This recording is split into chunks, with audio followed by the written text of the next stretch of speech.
नमस्कार people's voice को स्वागत। बंधुगण आसतु नजर पकाइबा राज्यर किसी गुरुत्वपूर्ण खबर उपर से वीडियो को शेष पर्यंत देखंतु एवं चैनल को लाइक शेयर एवं सब्सक्राइब करंतु। बुलेटिन रो प्रथम खबर रे बालीगुड़ार पूर्वतन विधायक श्रीजुक्त करेन्द्र माझी परलोक हो जाइए। भुवनेश्वर एक घरोई हस्पिटाल रे तांकर परलोक हो जाइए। मृत्यु बेलू 55 वर्ष होता। सूचनायोग्य जे श्री माझी 2004 रु 2009 एवं 2009 रु 2014 पर्यंत बालीगुड़ारू भारतीय जनता पार्टी विधायक भाव में निर्वाचित होते। निर्वाचन मंडली रे किभली भाव में विकास हेबो ताहा तांकर मूल लक्ष्य थिला। से कुई भाषा 3टी पुस्तक मध्य लिखिथिले। तांकर देहांत रे मुख्यमंत्री मोहन चरण माझी शोक प्रकाश करिसंते। परवर्ती खबर रे ओडिशा विधानसभार मौसुमी अधिवेशन सेप्टेम्बर 18 तारिख रु आरंभ हेबो। ए संपर्क में विधानसभा बाचस्पति कार्यालय पक्षर कार्यसूची घोषणा करा जायछि। मौसुमी अधिवेशन सेप्टेम्बर 25 तारिख पर्यंत चलिबो। एही अधिवेशन रे राज्य सरकार पक्षर एकाधिक गुरुत्वपूर्ण बिल आगत हेबार संभावना रही। विभिन्न प्रसंग को नहीं विरोधी दल मध्य दाबी उपस्थापन करने को प्रस्तुत थिबारु मौसुमी अधिवेशन सरगरम हेबो बोली आशा करा जाउछि।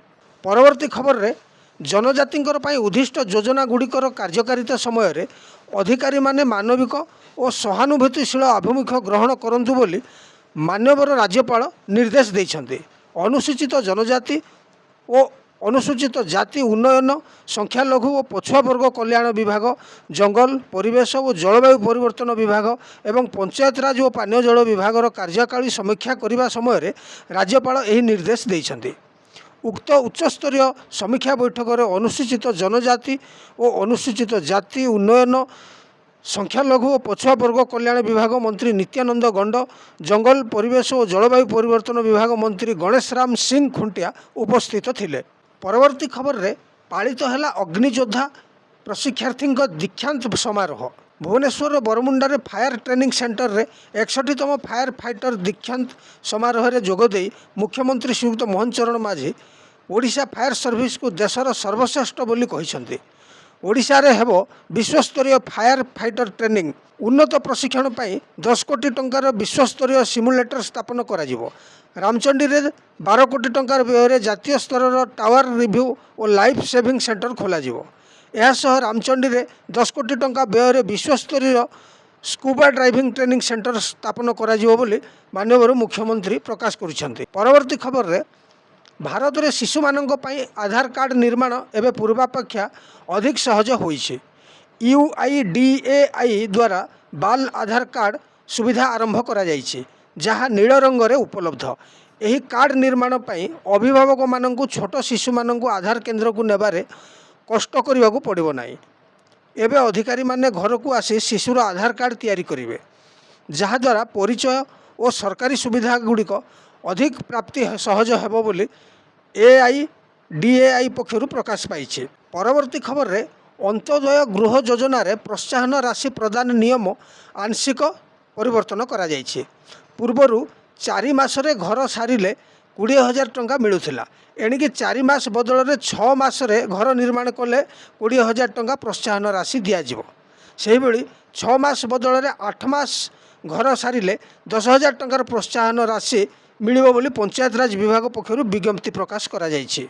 परवर्ती खबर रे पुरी रु कोणार्क रेलपथ कार्यकारी पाई दीर्घ वर्ष हब दाबी होई आसुथिला।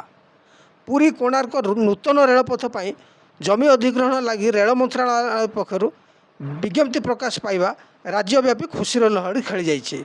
रेलपथ निर्माण हेले पर्यटन विकास सहित आर्थिक अभिवृद्धि रे सहायक हेबो। भुवनेश्वर पुरी एवं कोणार्क स्वर्ण त्रिभुज रे नुआ अध्याय जोड़ी हेबो।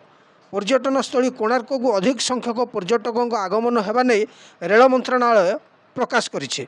परवर्ती खबर रे ओडिशा कृषि एवं कृषक सशक्तिकरण विभाग पक्षरु पुनर्बार एक विज्ञप्ति प्रकाश पाइछे, जो उल्लेख करा जाइछि जे बिना कौनसी विलंबरे नुआ नियुक्ति और अधिकारी मानकु कार्य रे जोग देवा पई प्रमोशन एवं ट्रांसफर होइतिबा कृषि अधिकारी माने बिना कौनसी विलंबरे सेमानंक तुरंत निज निज कार्य रे जोग देवा पई ओडिशा कृषि और कृषक सशक्तिकरण विभागर मुख्य सचिव श्रीजुक्त अरविंद पाढ़ी निर्देश जारी करिसंते। परवर्ती खबर रे दीर्घ दिन पर चुक्तिभित्तिक मिलिबो मुक्ति। राज्यर विभिन्न स्वास्थ्य केन्द्र में चुक्ति भित्ति कार्य करुवा 9000 एनएचएम कर्मचारी उपकृत हेबे। एने सरकार पक्षर सबुज संकेत मिलिथिबा ओडिशा स्वास्थ्य मिशन कर्मचारी संघ स्पष्ट करिछि। ओडिशा स्वास्थ्य मिशन परिचालना कर्मचारी संघर सभापति नेतृत्व में एक प्रतिनिधि मंडली विभिन्न समस्या नहीं मुख्यमंत्री श्रीयुक्त मोहन चरण माझी को भेटी आलोचना करथिले। बुलेटिन शेष खबर रे सोमवार दिल्ली रे ओडिशा कांग्रेस सांगठनिक संपर्कित बैठक अनुष्ठित हेबो। जिला कांग्रेस सभापति चयन पर आरंभ हेबो विचार विमर्श। विरोधी दल नेता राहुल गांधी बैठक में अध्यक्षता करेंगे। बैठक में एआईसीसी सभापति मल्लिकार्जुन खड़गे महासचिव केसी वेणुगोपाल जोगदेवे। तेबे यही बैठक में जोगदेवाई पीसीसी सभापति भक्तचरण दास, ओडिशा कांग्रेस प्रभारी अजय कुमार मल्ल प्रमुख को दिल्ली डाकरा आसी। यह सहित संगठन सृजन पर एआईसीसी पक्षर नियुक्त होइथिबा 35 जन पर्यवेक्षक बैठक में जोगदेवार नहीं प्रदेश कांग्रेस कमिटी पक्षर प्रकाश पाई। राज्यर गुरुत्वपूर्ण खबर को ये शेष करुचु। तेज पुणी थे आउ किसी अपडेट खबर को नहीं आगामी अध्याय। नमस्कार।